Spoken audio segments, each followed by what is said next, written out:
My name is Jovi Farthing and I am a metallurgist for Hypermag. I'm Katie McFall. I'm a lecturer of economic geology at University College London. I'm Avisha Mahendran. I'm a metallurgist at Hypermag. My name's Megan O'Donnell and I'm Head of Policy and Communications at the Geological Society of London. What made you interested in the minerals space? So in my second year of undergraduate, we went to an abandoned gold mine in Spain. We went to Rodoquillar and I just thought it was really, really cool. Honestly, I love the big holes in the ground. I love seeing the rocks. I thought it was really interesting how so much was taken out of the ground and so little metal actually came out of it. And that got me really interested in where the metals that we use come from. What did you choose at higher education and why? As a kid, I was really into blacksmithing. It was suggested to me that instead of doing metallurgy, perhaps pursuing a career in material science could possibly be a bit more fruitful than becoming a blacksmith. I chose to study geology because I always had a curious interest in the natural world. Take little souvenirs of my travels with me everywhere, bits of leaf and tree and bark, and then I'd take them home and I'd wonder how they became what they are. What was your favourite topic during your course? Always certainly mineral resources. We did, I think it was a third year module in economic geology and mineral resources.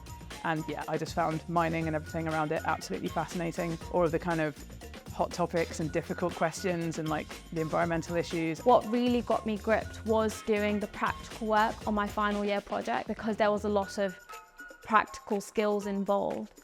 I could really get stuck into it. Anything you found surprising while studying? There's so many topics which I wouldn't have thought about before coming in, like polymers and ceramics, and there's just so much in there that you kind of take for granted or you don't appreciate. I was quite surprised how little mathematics we needed during an engineering degree.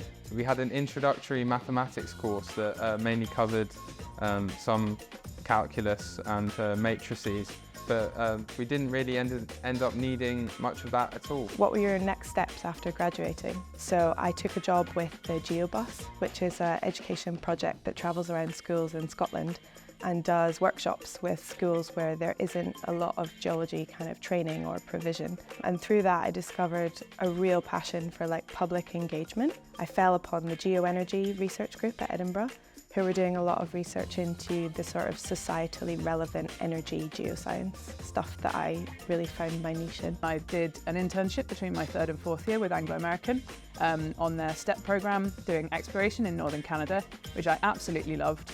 And I was really torn between doing a PhD or going into industry. In the end, I decided to do a PhD looking at porphyry copper deposits, so still working with mining companies. What is the one question you get asked when people find out you work in this field? Geology, that's rocks, right? What do you actually do? Because no one really knows what a metallurgist is. Working with magnets, a lot of people ask if they're like fridge magnets. What your favourite rock is? And I don't have a great answer to that question. I wish I did. I make one up on the spot every time people ask me. What have been your career highlight? It's been loads. I really love what I do. So I recently got to go on my first research cruise looking at the Mid-Atlantic Ridge. That was really fun, and because I actually wanted to do oceanography originally, 10, 12 years later got to go on one, and that was brilliant. What advice would you give to someone thinking of taking on higher education? I think go for it. Just definitely go for it. When you find something that you're really passionate about, depending on the way that it's taught or where it's taught or how it's taught or who you're learning it with, dialing into those aspects of the higher education kind of landscape that you really enjoy is the way to get the most out of any higher education pathway. Lots of people I know have ended up, they've started doing a geology degree. And the great thing about geology is because you do so much, they've found that actually, sustainability is where they're really interested, and they've gone off and done that. How do we get more people interested in the raw materials space? I think it's a very interesting, very diverse field that a lot of people could be interested in, but they just haven't heard of it. Well, I think there's a real disconnect between where things like iPads and phones and laptops come from.